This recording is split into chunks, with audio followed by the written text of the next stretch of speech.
شادی کے بعد بیوی جب گھر پہ آئے تو اس بیوی کے ساتھ ایک رات گزارنے کے بعد دوسرے دن ولیمہ کرنا. بہت سے لوگ یہ کہتے ہیں کہ بیوی کے ساتھ جب تک مجامعت یا ہم بستری نہ کر لی جائے ولیمہ نہیں. بیوی آ گئی، رات آپ اس کے ساتھ بیٹھ گئے، دو چار گفتگو ہو گئی، باتیں ہو گئیں، بس ہو گیا. اس کے بعد صبح ہو کر آپ ولیمہ کر سکتے ہیں، جائز ہے آپ کے لیے. اگر صحبت اور ہم بستری ہو جائے تو اور اچھی بات ہے، ٹھیک ہے، اس کے بعد دعا کریے. اور یاد رکھنا اسلام کے اندر صرف دو ہی کھانے کو جائز قرار دیا اور اس کا حکم ہے، ایک ولیمہ، ایک تو ولیمہ سنت ہے. دوسری بات سن لیجئے، لڑکی والے کے یہاں کھانے کا کوئی ثبوت نہیں ہے. جس کو چور اور ڈاکو بن کے جانا ہو وہ جائے.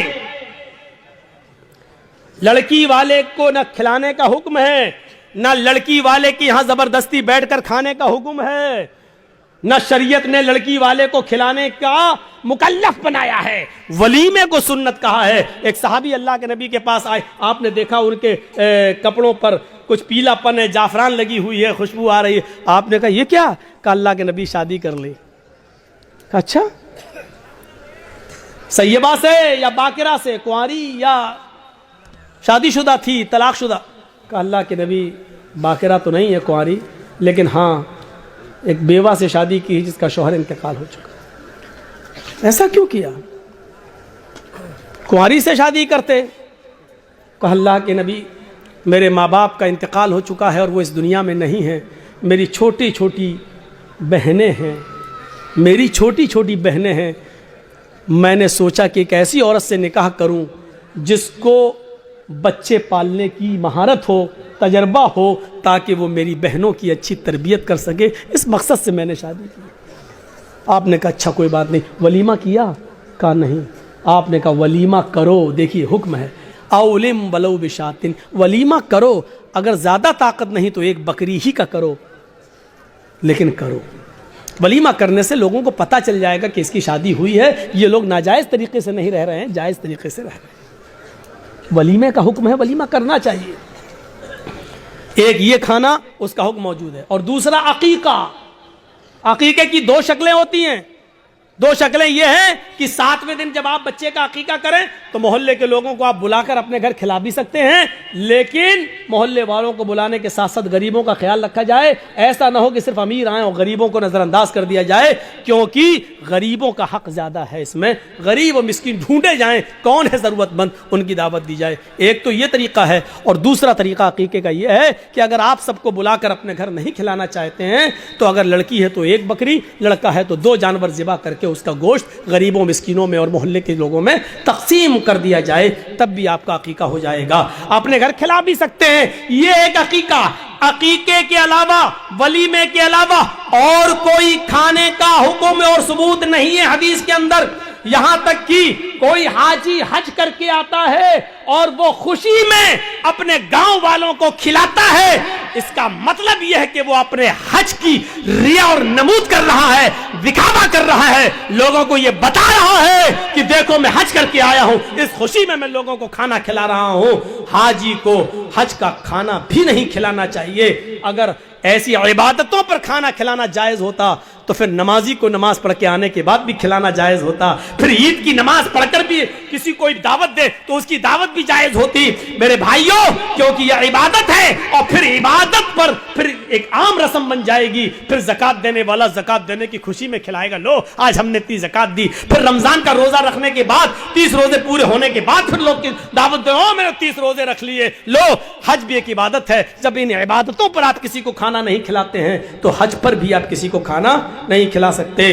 جب حج جیسی عبادت پر کھانا نہیں کھلا سکتے تو پھر ختنے کا کھانا کیسے جائز ہو سکتا ہے؟ میرے پیارے ساتھیوں، ختنے کا کھانا جائز نہیں ہے، نہ ختنے کی دعوت جائز ہے.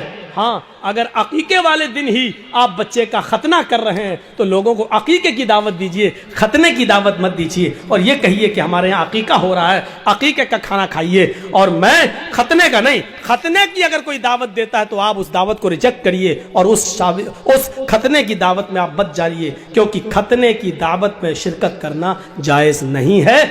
جو شخص اپنی بنیاد کو چھوڑ دے گا، بنیاد سے رشتہ ختم کر لے گا، وہ شخص کبھی ترقی نہیں کر سکتا ہے، کبھی بلندی پر نہیں پہنچ سکتا ہے۔ کبھی آپ نے آم کے پیڑ کے اندر آم کو لٹکتا ہوا دیکھا ہے؟ آپ کی بستی میں آم کے گاچھ بہت ہوں گے، آم کے پیڑ بہت ہوں گے، آپ نے دیکھا ہوگا کہ آم کے سیزن میں اس میں آم لگے ہوئے ہیں۔ کبھی آپ نے یہ بھی دیکھا ہوگا کہ اگر ہوا چلی اور ہوا تھوڑی سی سخت چل گئی، تیز چل گئی، آم کے گچھے آپس میں ٹکراتے ہیں، ایک آم تیز ہوا کی وجہ سے ٹوٹتا ہے، اور وہ آم جب ٹوٹ کر گرتا ہے تو وہ زمین کی اوپر آ جاتا ہے۔ آپ نے کبھی غور کیا کہ جب آم ٹوٹتا ہے تو وہ کہاں گرتا ہے؟ اگر میں سوال کروں تو آپ اس کا جواب یہ دیں گے کہ آم جب پیڑ سے ٹوٹتا ہے تو وہ زمین کی اوپر گرتا ہے۔ میں آپ سے پوچھنا چاہتا ہوں، آم جب ٹوٹتا ہے تو زمین کی اوپر کیوں گرتا ہے؟ وہ آسمان کی طرف کیوں نہیں جاتا ہے؟ یا آسمان اس کو اپنی اوپر کیوں نہیں کھینچتا ہے؟ ہوا اس کو لے کر بھی توڑ سکتی تھی، لیکن ہوا نے اس کو زمین پر ہی کیوں پٹکا ہے؟ ہوا اس کو لے کر آسمان کی طرف کیوں نہیں گئی؟ آم کا یہ پھل ہمیں چیخ چیخ کر یہ میسج دے رہا ہے، یہ پیغام دے رہا ہے، آئے دنیا والو، جب تک ہم اپنی بنیاد سے جڑے تھے، دن پہ دن میٹھے ہو رہے تھے، دن پہ دن بڑے ہو رہے تھے، دن پہ دن ترقی کر رہے تھے، دن پہ دن ہمارے اندر اس پر مٹھاس آتی جا رہی تھی، ہم دن پر دن پروان چڑھتے جا رہے تھے، لیکن جب ہم نے اپنی بنیاد سے رشتہ ختم کیا، جب ہم نے اپنی بنیاد سے رشتہ توڑا، تو ہمارا مقدر زمین کی ذلت بن گئی، ہمارا مقدر آسمان کی بلندی نہیں بنی، کیونکہ ہم نے اپنی بنیاد سے اپنا رشتہ توڑ لیا ہے، ہم نے اپنی بنیاد سے اپنا رشتہ ختم کر لیا ہے۔ جو چیز اپنی بنیاد سے اپنا ریلیشن، اپنا کانٹیکٹ، اپنا کنیکشن، اپنا تعلق ختم کرتی ہے، وہ ذلیل ہوتی ہے، بلندی پر نہیں جاتی ہے۔ آم جب تک اپنی بنیاد سے چپکا تھا، چھوٹا سا تھا، دھیرے دھیرے بڑا ہوتا جا رہا ہے، کھٹا تھا، دھیرے دھیرے اس میں مٹھاس آتی جا رہی ہے، ہرا تھا، دھیرے دھیرے یلو کلر میں بدلتا جا رہا تھا۔